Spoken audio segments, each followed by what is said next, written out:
Sign here, my dad said, sliding disownment papers across the table. We're legally disowning you. You're an embarrassment to this family. My sister filmed it for TikTok.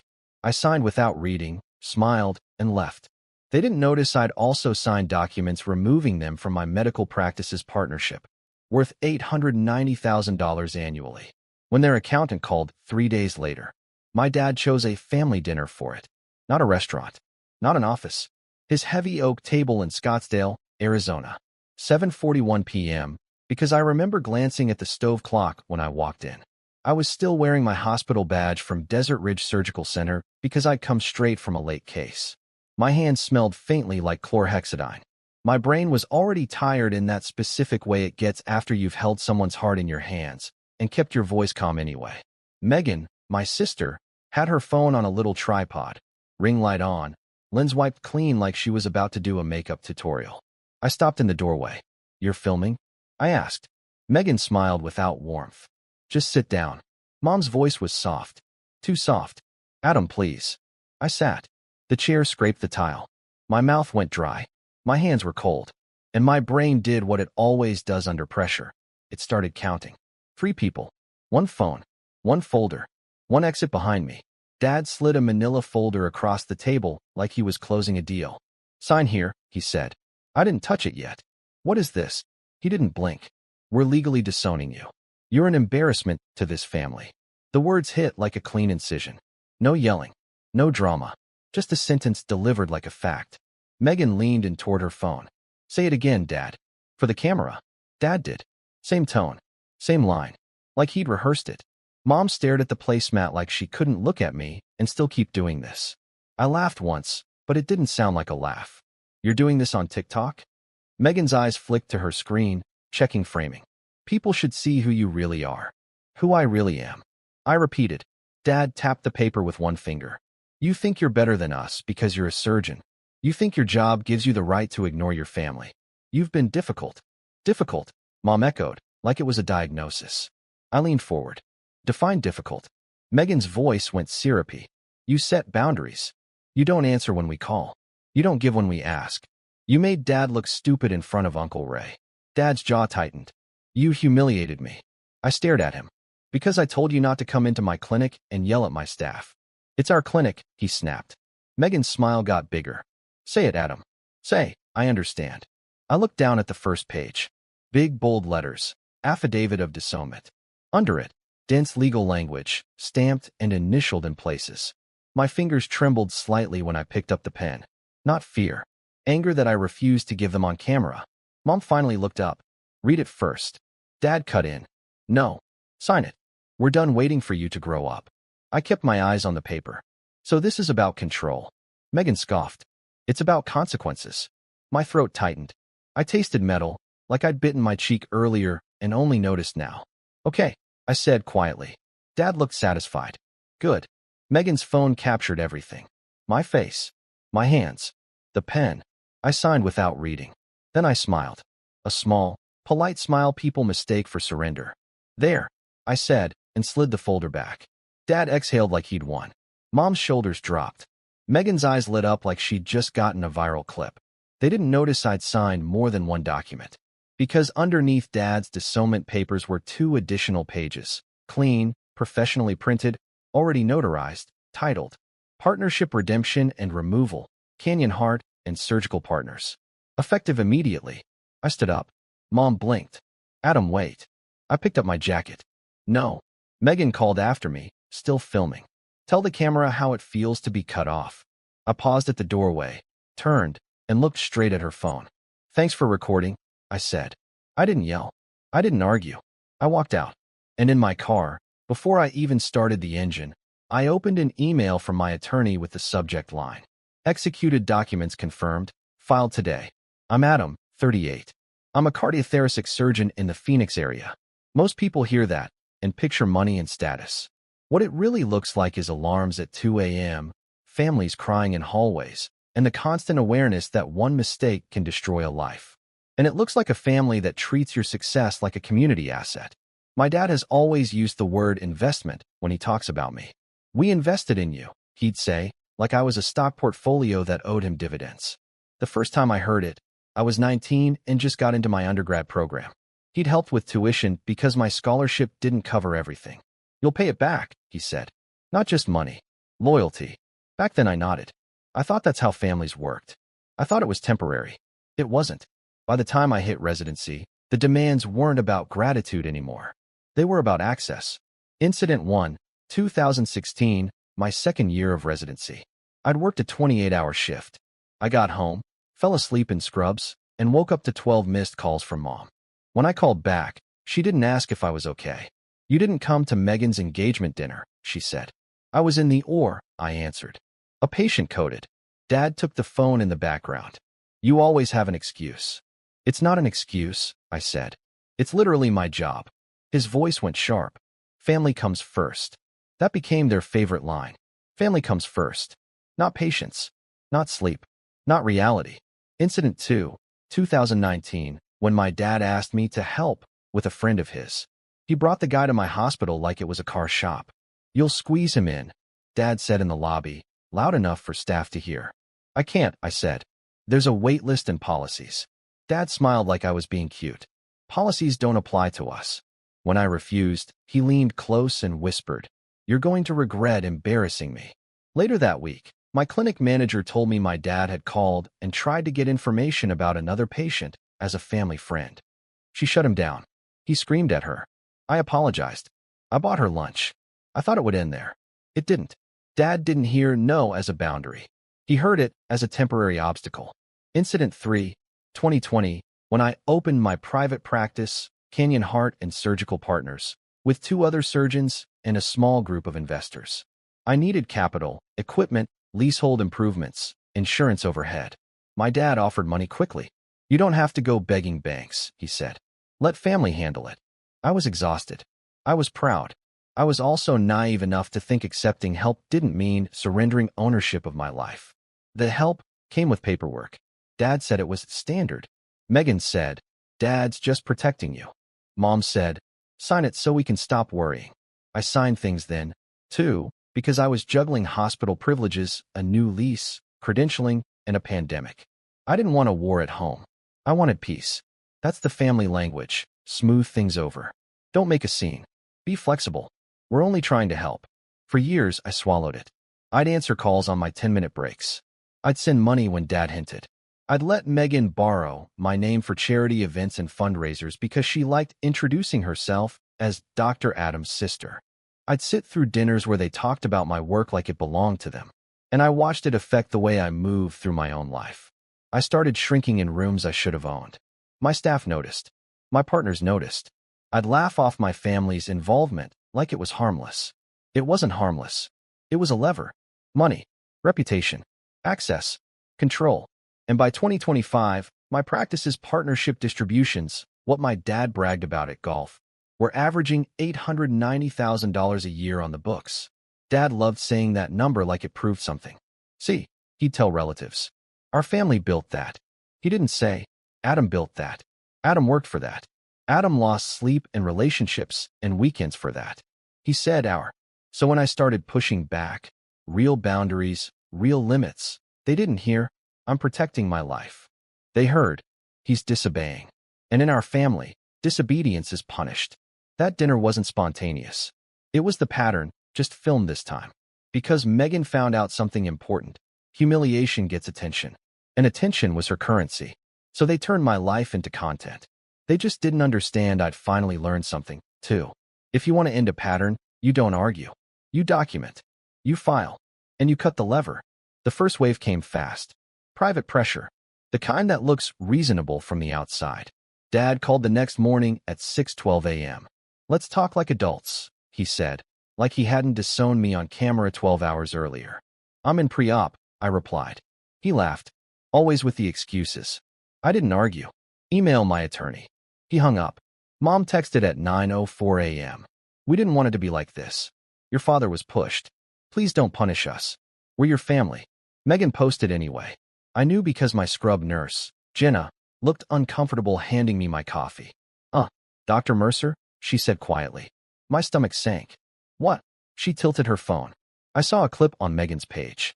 My dad sliding the folder. My face in profile. Megan's caption in big bold text. When your brother thinks he's too good for family. The comments were already a mess. Strangers calling me ungrateful. People tagging hospitals. People demanding context. My hands went numb for a second. Not panic. Just that cold, clean anger again. I screenshot everything. Caption. Date. Views. Comments that mention my employer. The tag where someone wrote, report him to the medical board. Receipts folder. New folder on my desktop. Named, Family, 2026. Wave 2 came when they realized I wasn't reacting the way they wanted. Dad showed up at my clinic 2 days later. My front desk messaged me on Teams. Your father is here. He's yelling. I walked out to the lobby. Dad was standing with his hands on the counter like he owned it. Adam, he said loudly. We need to fix this. I kept my voice even. You can't be here. He leaned closer. You can't lock me out of what I paid for. I stared at him. What you paid for was repaid. He smirked. Not the way I calculated.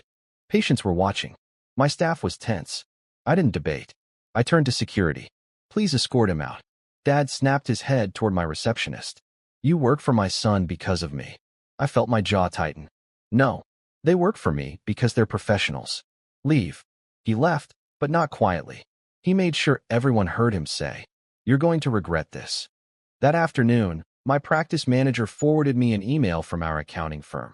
The same firm Dad insisted we use back when he helped. Subject, request, ownership/distribution clarification. I called my attorney, Rachel, and sent her the email chain. Rachel's reply came in 5 minutes. Adam, do not respond directly. We proceed with the executed redemption. I'm attaching the confirmation and filing proof again. Keep screenshots of all harassment and defamation. I didn't scream. I didn't post. I didn't clap back. I started documenting harder. I pulled my partnership agreement from our secure drive. I printed it. I highlighted the clause Rachel had pointed out months ago when I first started planning this exit route. Removal for conduct harmful to the business. Redemption of units upon written notice. Immediate effect upon execution. Dad and Mom weren't surgeons. They were silent partners, on paper, because they insisted on being included when they wrote checks early on. Megan wasn't even on paper. She just floated around pretending she was. But their names were there. Units. Percentages. Distribution rights. They thought disowning me meant they could keep the profitable parts and discard the inconvenient human. They were wrong. The practical harm started that same week. Our accountant called my office line asking to confirm a distribution transfer, something about routing changes and family directives. I asked one question, what directive? From who? He hesitated. From your father. He said he still has authority. I went cold. He does not. Email everything to me and my attorney. Then Mom tried a different angle. She showed up at my condo building with a bag of groceries like this with some sitcom apology. I made soup, she said. I didn't let her in. I stood in the doorway and kept my voice low. Mom, this isn't about soup. Tears filled her eyes instantly, like a switch. Your father is stressed. Megan is stressed. We didn't mean for it to go so far. You filmed me, I said. Megan's voice drifted from Mom's phone on speaker, like she was listening in. Don't be dramatic. It was content. I stared at the phone. You don't get to call my life content. Mom whispered, please. Just sign something saying you forgive us. We'll take the video down. There it was. Their real goal. Not remorse. Control of the narrative. I asked one concrete question, the way I do with patients' families when they're avoiding reality.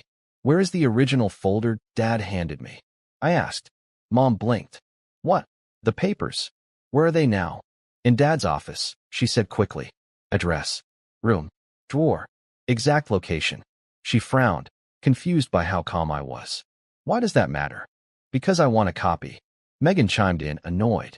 You already signed. What, now you're scared? I didn't answer her. I looked at Mom. Text me a photo of the folder in Dad's office. I said. Tonight. If you can't do that, stop coming here. Mom's face hardened for 1 second. Real, ugly resentment slipping through. Then she put the softness back on. You're being cruel, she said. I didn't react. Text me the photo. She left without giving me soup.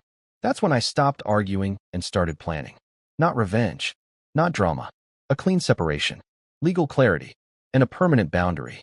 Because when someone uses humiliation as a weapon, the only safe response is to remove their access to your life. 3 days after the dinner, at 8:17 a.m., I got the call that told me they finally noticed. It wasn't my dad. It wasn't my mom. It was their accountant. His voice was tight and professional. Dr. Mercer? This is Daniel Kramer from Kramer and Lowe. We need to discuss an urgent change in the partnership distributions. I didn't correct him when he used need. I just sat down at my desk and opened my receipts folder. Okay, I said. Go ahead. He cleared his throat. We received executed documents indicating your parents' partnership units were redeemed and their management access was removed effective immediately. Yes, I said. There was a pause like he was waiting for me to laugh and say it was a mistake. He didn't get that. I'm calling because your father is insisting this is fraud, Daniel said carefully. He says he never consented. I have notarized execution, I said, and counsel of record. Daniel exhaled. He's also requesting immediate release of the next quarterly distribution. I let that sit for a second. My hands weren't shaking anymore. They were steady. That surprised me. Daniel, I said, what is the current annualized value of distributions tied to their units? He hesitated. Approximately $890,000 annually, based on last year's performance. Thank you, I said. Now put that in an email to my attorney. Exact wording. Exact figure. Dr. Mercer, he started. No, I interrupted, still calm. Email it. He did. 2 minutes later, my phone blew up. Dad. Mom. Megan. Group call attempts. Voicemails stacking like bricks. I didn't answer. Rachel filed the notice the same day. Formal. Clean. No emotion. Just facts. And then she did something that turned this from family drama into legal reality in one stroke. She sent a cease and desist regarding defamatory content connected to my professional reputation, including the TikTok video. She didn't threaten. She cited. Date posted. Captions. Tagged entities. Harm. Demand to remove and preserve content as evidence. Megan didn't remove it. Instead, she doubled down. She posted a follow-up that night with my dad pacing behind her, red-faced, saying, he stole from us. She captioned it, doctors are all the same. That was my breaking point. Not because of my feelings. Because she was dragging my staff and my patients into it. The next morning, I walked into my clinic with a printed packet in my hand. 20 pages. Screenshots. Dates. The partnership agreement clause. The notarization stamp. The attorney letter. My practice manager, Elena, met me in the hallway. Are we okay? She asked quietly. We are, I said. But we're going to document everything. At 10:22 a.m., Dad showed up again. This time with Mom. And Megan, filming. Security stopped them at the door. Dad shouted. Tell them to let me in. I stepped into the lobby where patients could see, but I stayed behind the reception line. I didn't give them proximity. I didn't give Megan a clean angle. Dad pointed at my staff. This is my business. I said one sentence. Calm. Clear. Loud enough for witnesses. It isn't. Megan tilted her phone. Tell everyone how you stole $890,000 a year from your own parents. I looked at her and answered like I was speaking to a hostile attorney, not my sister. I redeemed partnership units under the agreement, I said. Through counsel. Effective immediately. Dad's face twisted. You can't do that to us. Mom started crying. Real tears, loud. We're your parents. I didn't move. Security asked, Sir, ma'am, you need to leave. Dad slammed his palm on the counter. Call the police. Elena looked at me, waiting. I nodded once. Call them. Megan's eyes widened. She hadn't expected that. She wanted drama I'd lose control in. She didn't want official documentation. The officer arrived at 10:47 a.m.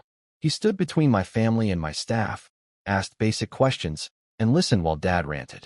I handed the officer Rachel's letter and the printed screenshots. He read for a minute, then looked at Dad.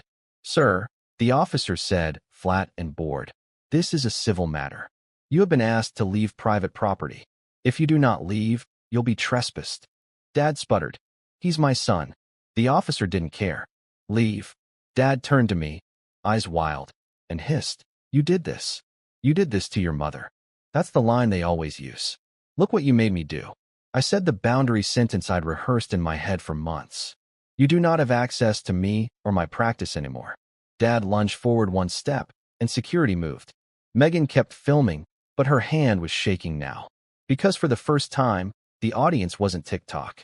It was an officer. My staff. my patience, and a paper trail. They left, but not before the officer issued a formal trespass warning and gave me a card with a case reference. I watched them walk out. Then I went back to my office and told Elena, change the building access codes today. I emailed our bank. I locked down any accounts where Dad had ever been listed as a contact.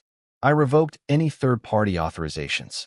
And Rachel filed the final confirmation of redemption and removal with our internal corporate records. Irreversible. Quiet. Done. The peace didn't arrive like a movie moment. It arrived like a routine. The next Monday, I walked into my clinic and nobody looked scared. Jenna handed me coffee without hesitation. Elena said, no incidents over the weekend. Our accountant emailed only my work address and Rachel's. No family directives. No side calls. Everything in writing. Everything clean. For the first time in years, I didn't feel like I was bracing for a surprise attack wearing the mask of help. 2 weeks later, my malpractice insurer called. Not alarmed, just verifying there was no active board complaint tied to the social media posts. Rachel had already handled it. She'd documented, responded, and preserved evidence. Megan's video disappeared after her attorney finally got through her head what defamation and professional harm look like when the target has counsel and receipts. She didn't apologize. She just pivoted. She posted a tearful family betrayal story with vague wording and no names. People still guessed it was me. But without the original clip, it had less bite, less proof, less power. Dad tried the last tactic they always try when they lose control. Gifts. A box showed up at my condo lobby with a ribbon and a card. Forgive and forget. Family is forever. Inside was an expensive watch. The kind Dad likes because it looks like status. I didn't wear it. I didn't return it. I didn't send a speech. I had Rachel send one sentence back through their attorney. Gifts do not restore access. Mom tried again with a different script. She called from an unknown number. Adam, she whispered, like we were sharing a secret. Just meet me for coffee. No lawyers. No business. Just me. I held the phone and stared at the wall, feeling nothing but a steady clarity. You brought a camera to disown me, I said. Her breath hitched. That was Megan. Your father. No, I said, still calm. You were there. Silence. Then she tried to make it about my responsibility. Your father is sick over this. I'm not discussing Dad's feelings, I said.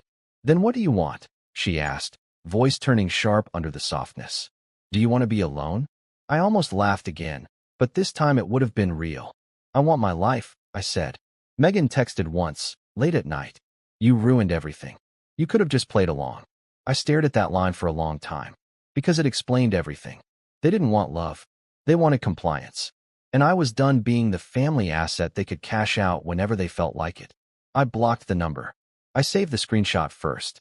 These days my boundary looks boring from the outside. No surprise dinners. No quick favors. No access to my staff, my clinic, my accounts, or my reputation. If my parents want contact, it goes through written channels with clear terms and zero manipulation. And the moral is simple, even if it took me decades to accept. Family isn't a license to humiliate you. Love doesn't require you to sign away your dignity to keep a seat at the table. Access to me is not a family right. I'm not available for that.